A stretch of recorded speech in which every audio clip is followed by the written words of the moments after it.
Good afternoon, everybody. Thank you for coming along. Our main event press conference will follow on from here.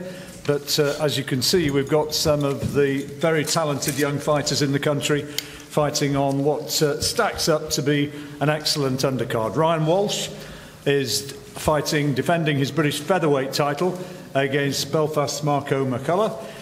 Chris Hobbs up against Anthony Yarde, which is for the Southern Area light heavyweight title, and as well as that, a very good contest between two undefeated super welterweights, Joe Pigford and Aaron Morgan, who are also up here on the top table. Well, Frank, we've been getting a lot of credit for the fights, the bills that you've put together so far for BT since the new contract began, and it's all stacking up to be a very good one once more, and tickets have gone very well.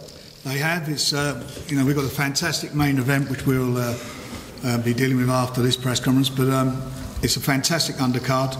Ryan and Marco for the British featherweight title. It's a competitive fight. Marco's a WBO intercontinental champion, so he's world ranked, and Ryan obviously is the British champion, and he's the same. So the winner of this is going to move up the rankings, and they'll be fighting for more than a British title in the future. So I think it's a great competitive fight. And then we've got the Southern Area title fight. Chris Hobbs, the champion from Southampton. Anthony Yarde doing his first 10-rounder, who's to my left. Anthony's been causing a lot of shock waves, and certainly his punches carry a lot of shock.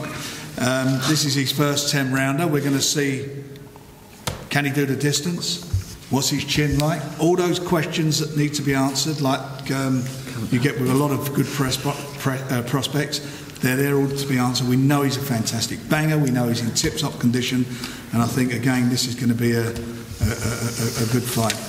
Daniel Dubois, he's apparently caught up in traffic at the moment. He's on the undercard against Dave Howe, who's here. So we'll talk about that when he gets here later, and you can, if you need to ask anything, you can. And it's a fantastic undercard, some good youngsters there. Pick-out fight, Joe Pigford against Aaron Morgan.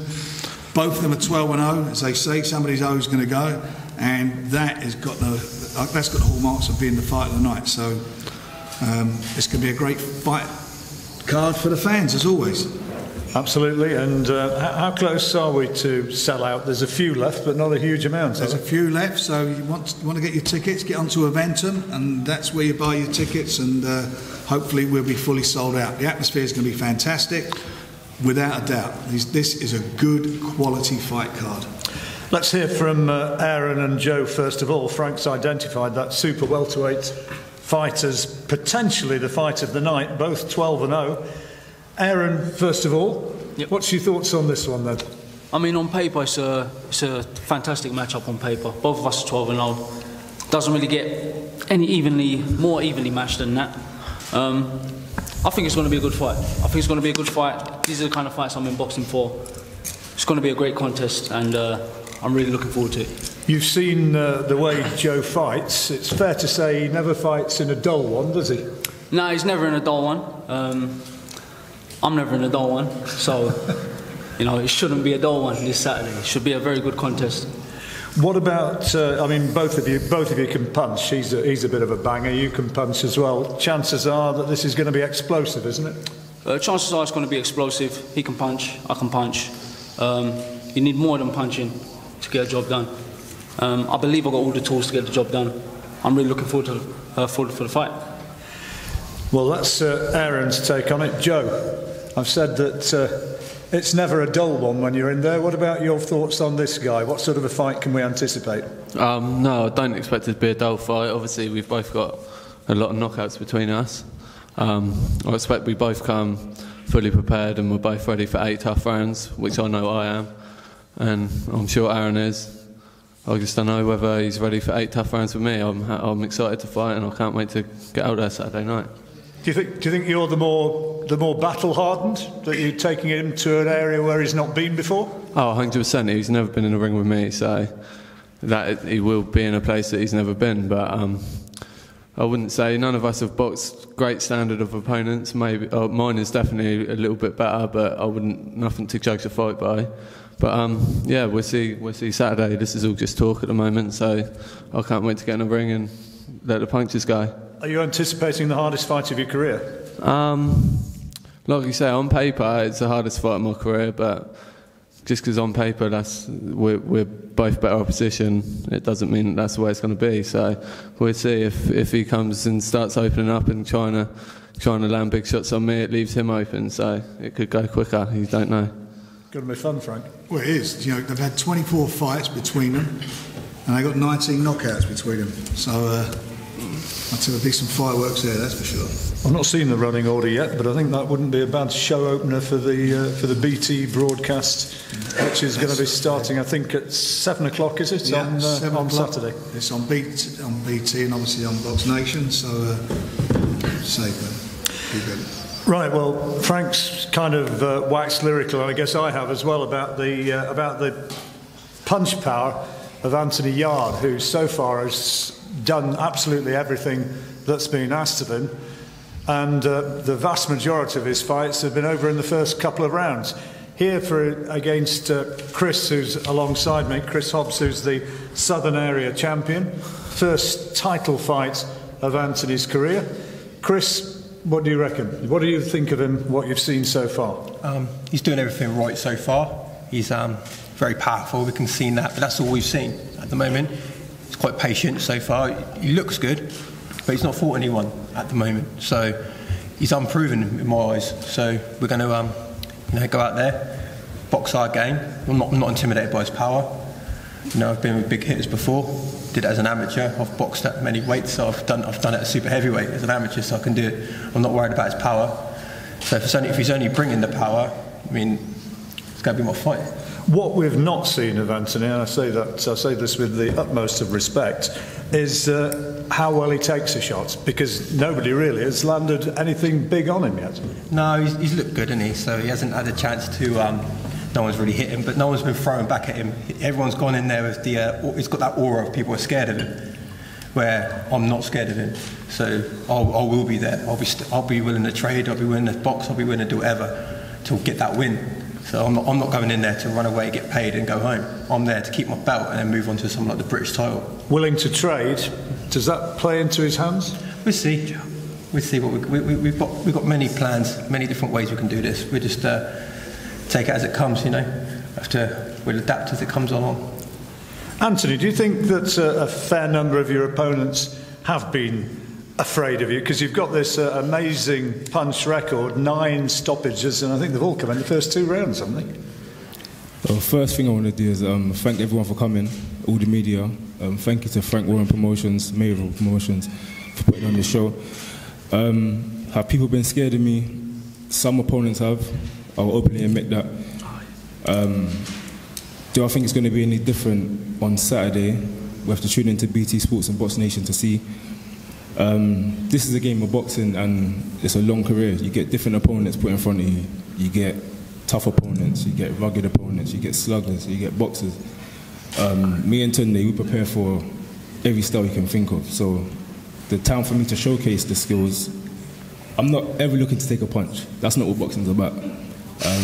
Can I take a punch? Yes. I've taken punches before, but it's not about getting hit. I want to keep my face looking pretty. I want to keep my faculties, everything in sharp, everything good. So I'm not looking to get hit, and I'm looking to, if an opportunity presents itself and I can knock out my opponent, it's going to happen. How much more of you as a boxer have we yet to see? Because, you know, I mean, you've looked sensational so far, but how much more do you think we've not seen? Well, thank you. But there's a lot more to see. As I said, different times of your career, you get different opponents. They bring out the best of you, or sometimes they make you look good. Sometimes you get bad opponents and make you look bad. So it all depends on the night. As I said before, tune in to BT Sports, Box Nation. It's going to be a fantastic show. We've got from it gets televised, or even before that as well. The whole show is great. Have you seen much of Chris? Do you think he's going to push you into a higher level? I haven't seen too much of him. That's not meaning I'm underestimating him or anything like that. I don't underestimate no opponent. Each fight that I've had so far has got me to this point, so I've taken every fight seriously. I haven't seen much of him at all. I feel like that's Tunde's job. Tunde will break down little things and we'll work on certain things to to do the job. Has it got to the level yet where, you know, you walk down the street and people are starting to realise who you are? Because a lot of us out here have seen exciting fighters who've come through in the past, and, you know, we've all remembered the likes of Nigel Benn and such like, who eventually had that amazing crossover appeal. Have you started to sense a bit of that yet? Yeah, it comes, you know, with television, media, and people coming to watch you fight. You gain supporters and fans. So even when I was coming at the train station, 2 young boys came over and asked for a picture. So it's good for building profile, but at this point I'm not even focused on that. That's for me to enjoy it after the fight. Right now it's business. And what's your thoughts on this fight, Frank, as for one to look forward to? Well, I'll just say, I think Anthony's a bit of a phenomenon. He had 12 amateur fights, and he's had 10 pros. He's had his whole career 22 fights. And you look at some of the guys, the amount of amateur fights they've had. How many did you have? How many amateur? 36. He's had 36 fights. So he's had, you know, and you look at most guys who turn professional, they've had 40, 50, 60, 70 fights. That's all he's had. He's a phenomenal puncher. I mean, in each hand there's a couple of bazookas there ready to go off. As we said, there are a few things that we need to know, and I'm sure we'll find out in time, as we do, you know, as you do with all boxers. But for dedication, for training, for what him and Tunde do together, and Tunde's done a brilliant job. You know, he does remind me of Nigel Benn when he turned professional, no doubt about that. That you can't blink. But Chris is, you know, he's got there the hard way, and Chris is, you know, he's a competent professional. He wouldn't have took the fight if he didn't think he could win it. So we will see on the night. But, you know, Anthony's my man, and I you know, I've got every confidence and faith in him. And I think I've got a problem at the moment is how you match him. Yeah. Because he obviously needs to get experience. As I said, he's only had 22 fights in all. And it's making the right matches at the right time. But up to now, he's looking like a seasoned pro. Great hand speed, fast hands, devastating puncher, and he's exciting. How do you feel, Anthony, about being sort of mentioned in the same breath by the guy who was alongside Nigel Benn for so long in his career? How does it feel to be mentioned in the same breath as one of our great fighters of the past? Well, it's definitely refreshing. It's a big compliment as well, because I believe anyone that's gone on to do as big things as Nigel Benn did, it's a big compliment to me. But one thing I'm trying to keep in my mind is that I'm Anthony Yarde, and I'm trying to make my own name. So it's a great comparison, and it's a good thing. It's a good thing that I've been put in that kind of bracket so early in my career with such limited experience. So it's motivating for me. In the meantime, you're going to try and prove that it's just a bit too much hype. Yeah, I'm here to burst some bubbles, you know. I want what he's got, you know. From day one, he's had all this exposure. He's had all the, you know, all the sponsors, everything just given to him. Where I've been in these small hall shows, working hard and, you know, doing it all by myself, just for my team. So now it's time to step up, and, you know, if I go, suddenly my name's the big thing. Suddenly I'm sat where he's sat, you know, in that sort of sense of prestige and being known. And that's what I want to be, you know. I want to try and get as far up in the sport as I can. And I want to get to that British title. Sorry to interrupt, can I just say one thing? Nothing in life is given. You work for what comes to you. So when people are saying things were given to me, or I'm getting all this, I'm getting that, as Frank Warren said, I work hard. Anyone that comes to my gym and sees me train, I work hard, and that's day in, day out, 24/7. Dev, you came to the gym. So people come to the gym and watch me train. I don't take the sport as a no joke thing. So nothing's given. Okay. We will see, and that's one of the real fights that we're looking forward to. And the other two guys who are up here on the top table, British featherweight title fight between Ryan Walsh, who's obviously been working with Liam, who's going to be fighting for the IBF World title, up against a very tough guy who we've seen many times from Belfast, Marco McCullough, WBO Intercontinental Champion. And Frank, this is a one where both of them can move on a level, clearly, if they were to win. I mean, last week we saw Josh Warrington in action. I guess quite obviously that the winner of this would be potentially moving on to that sort of level. Well, they would. There's no doubt about it. Maybe even fighting. You know, there's a big fight there to be made. We will see, and let's see how the fight pans out. But it is on paper. It's a good quality fight. You know, Ryan. He doesn't. He don't come to lose, does he? I mean, you know, he gives everything when he gets in the ring. He's a very solid professional.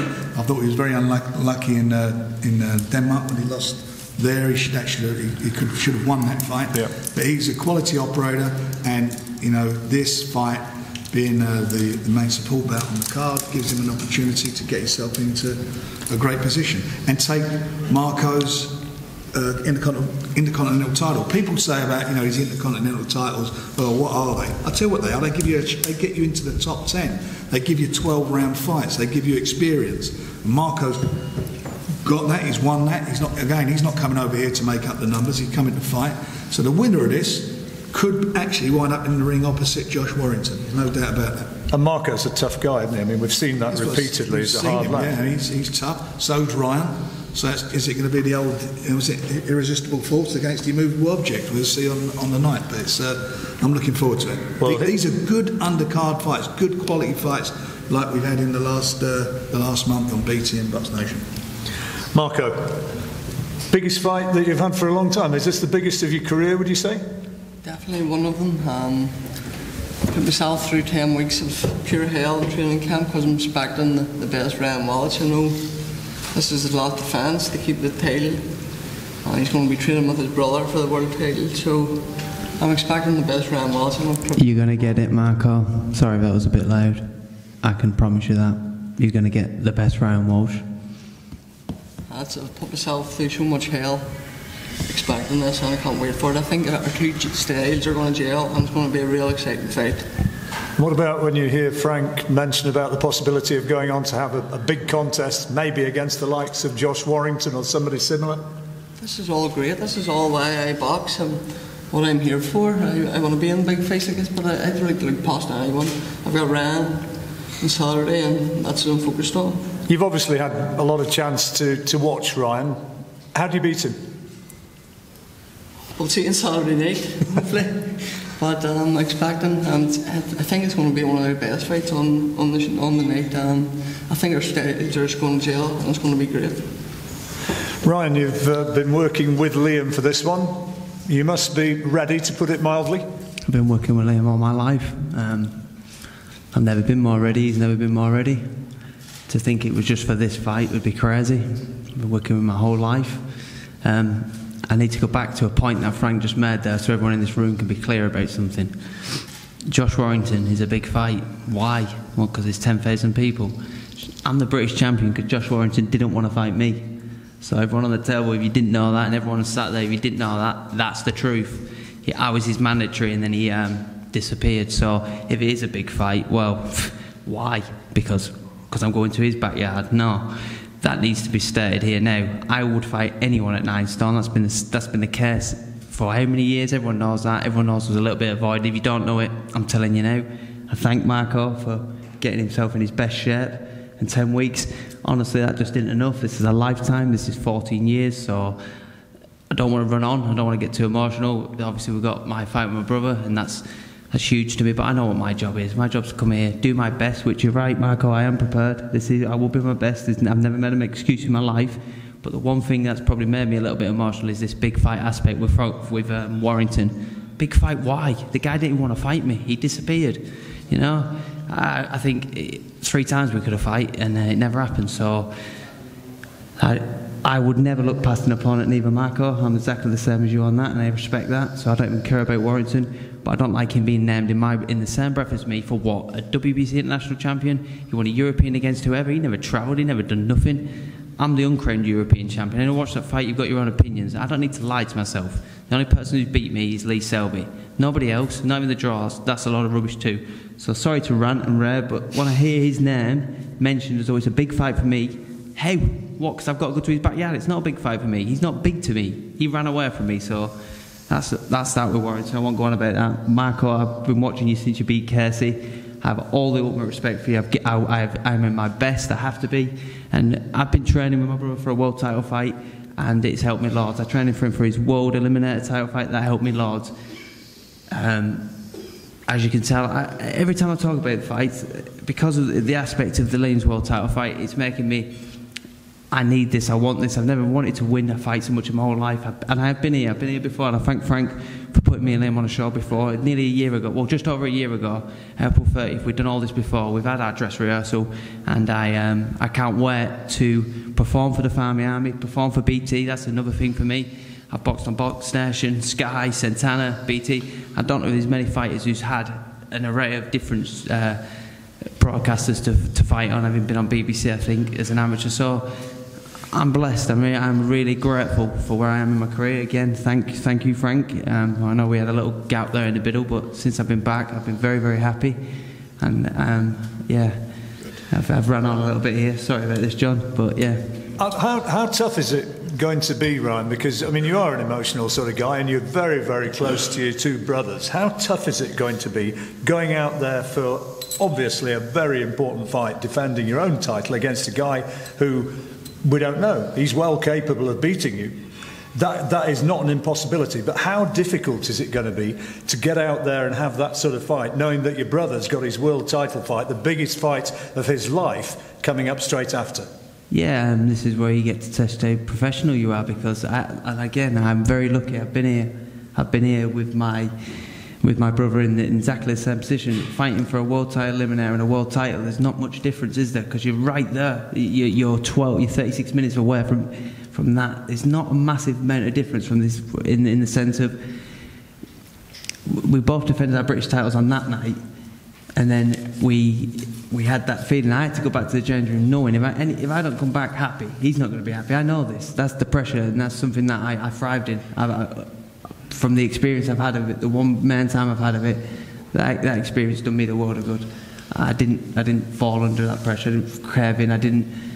I was happy with myself, and I was happy to make Liam happy when I got back in the dressing room. I know you've got your eyes on your big fight, but I think when we come to be actually talking up here about the world title fight, the main fight of the night, there's a guy called Mr. Mayweather who might be dominating proceedings just a tiny bit. So while he's not here, just tell us how Liam's been looking in the run-up to this world title fight, because you've been working with him. He's with the bookies, a significant outsider. Have they got it wrong? Oh well, the bookies this year. Let's have a look. Should we go through a few? Bellew, thank you. That's the end of that one.